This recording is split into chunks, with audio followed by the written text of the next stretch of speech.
गामे गामे घूमतानी हाथ लेके कटोरा रे। गामे गामे घूमतानी हाथ लेके कटोरा रे। तू रो देले दिला हमार चलो गइले ससुरा रे।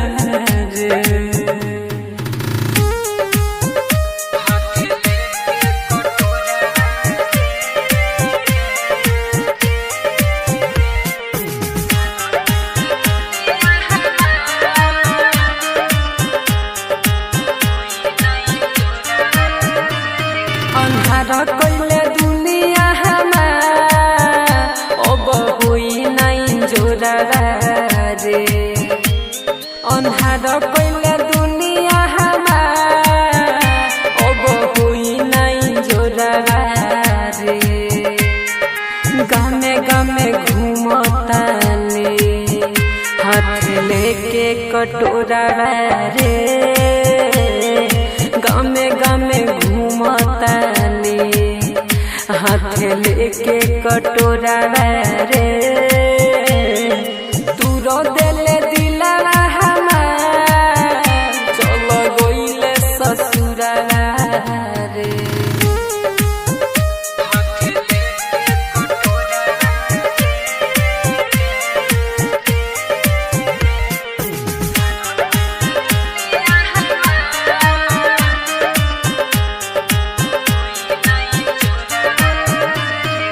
पहिले सूरज के गइले नंदन के जोरा रे। तोर पहिले सूरज के गइले अजय के जोरा रे। गामे गामे घूमतानी हाथ लेके कटोरा रे। गामे गामे घूमतानी हाथ लेके कटोरा रे। तू रो देले दिला हमार चलो गइले ससुरा रे।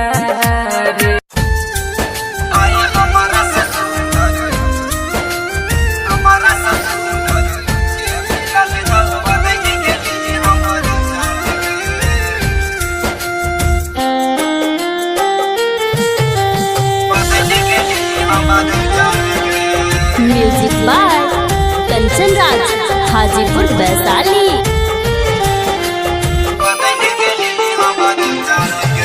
गे बाबू सोना कहै हो तोरा मानै हो भगवान गे।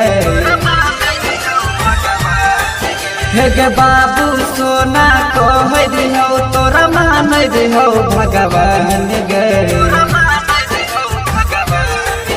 आए हमारा ससुनर के मिलल छौ बदल गेली हमर जान गे। आए हमारा ससुनर के मिलल छौ बदल गेली हमर जान गे।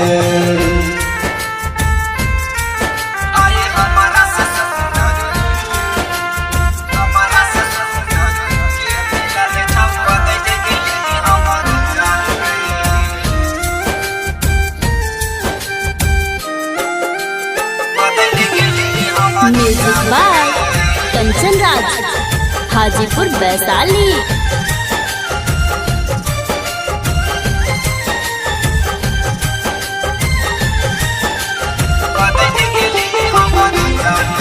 हम जान सजादा चाहै हो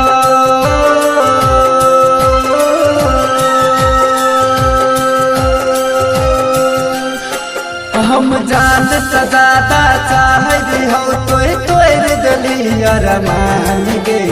गम के आग में दौड़त रहबै जिंदगी हो जैतै अनार गे। हम गम के आग में दौड़त रहबै जिंदगी हो जैतै अनार गे। आए ऐसा दिन देखैली कि कहियो करबै में के करो प्यार गे। आई ऐसा दिन देखैली कि कहियो करबै में के करो प्यार गे।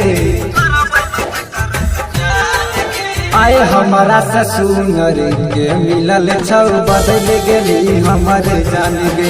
आए हमारा ससुर यार मिलल छौ बदल गेली हमर जान गे।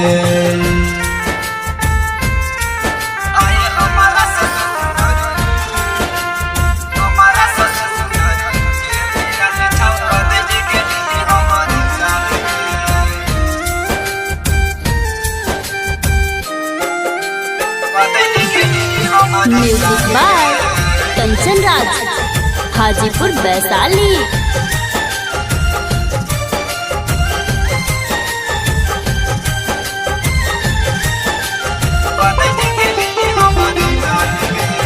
जे कहली सब कलियो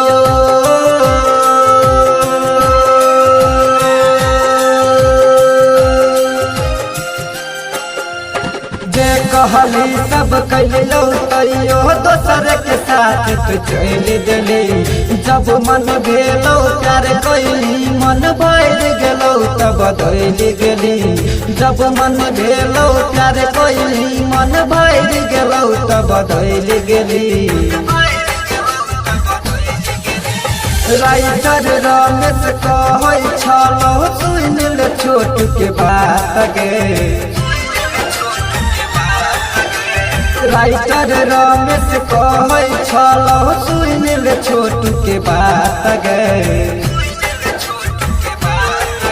आए हमारा ससुर के मिलल छौ छोड़ गेली हमर साथ गे। आए हमारा ससुर के मिलल छौ बदल गेली हमर जान गे। Independent recording studio Sunwarsa.